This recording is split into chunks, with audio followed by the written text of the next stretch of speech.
Welcome to this educational video on post-transplant nephropathy. A successful kidney transplant can offer a new lease on life for individuals with end-stage renal disease. However, it's crucial to understand the potential complications that can arise after the transplant. And one such complication is post-transplant nephropathy. In this video, we will delve into the causes, mechanisms, diagnosis, and management of this condition, providing you with a comprehensive overview. So, what causes post-transplant nephropathy? The etiology is multifactorial, involving a complex interplay of immunological and non-immunological factors. One of the primary causes is chronic antibody-mediated rejection, where the recipient's immune system produces antibodies that attack the donor kidney. Calcineurin inhibitor toxicity, a common side effect of immunosuppressant medications used to prevent rejection, can also damage the kidney. Other causes include recurrence of the original kidney disease that led to the transplant, de novo glomerular disease, which develops after transplant, infections such as BK virus nephropathy, and chronic allograft injury independent of antibody involvement. Even conditions like hypertension and diabetes, which often contribute to kidney disease in the first place, can contribute to graft damage over time. Now, let's understand the pathophysiology behind post-transplant nephropathy. The damaging processes lead to structural and functional changes within the transplanted kidney.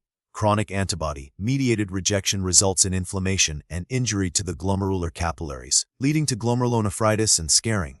Calcineurin inhibitor toxicity affects the renal tubules and vasculature, causing vasoconstriction and ischemic damage. Recurrent or de novo glomerular diseases trigger immune-mediated injury to the glomeruli. BK virus infects renal tubular cells, leading to cell death and inflammation.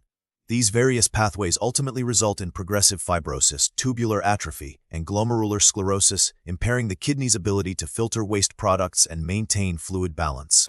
Understanding the epidemiology of post-transplant nephropathy is crucial for resource allocation and targeted interventions. The incidence varies depending on the specific underlying cause and the immunosuppression regimen used. Chronic antibody-mediated rejection is a significant contributor, affecting a substantial proportion of kidney transplant recipients over time. BK virus nephropathy also represents a notable percentage of cases. Furthermore, with increasing rates diabetes and hypertension, the incidence of related post-transplant nephropathy may also be rising. Factors such as donor and recipient age, ethnicity, and pre-existing medical conditions can also influence the risk of developing this complication.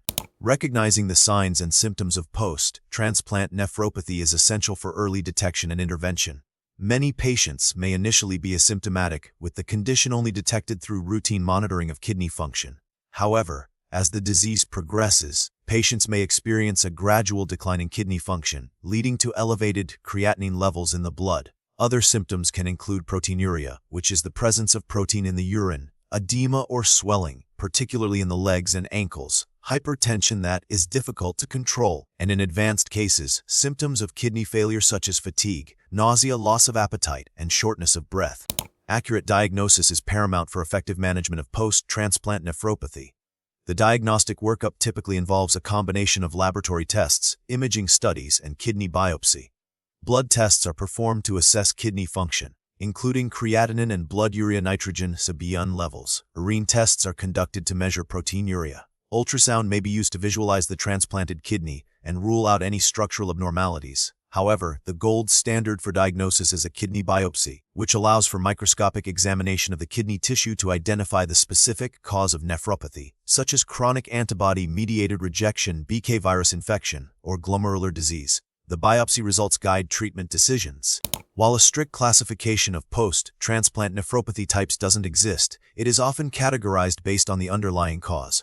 We can broadly categorize it by the main contributing factor: antibody-mediated rejection, calcineurin inhibitor toxicity, recurrent or de novo glomerular disease, infectious etiologies such as BK virus nephropathy, and chronic allograft injury due to non-immune mechanisms such as hypertension or diabetes. Recognizing the specific cause is vital as it directs the targeted therapies.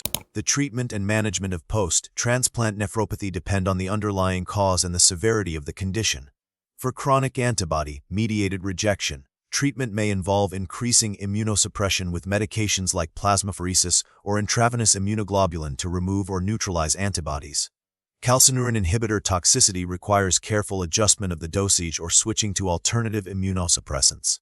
BK virus nephropathy is managed with antiviral medications and reduction of immunosuppression.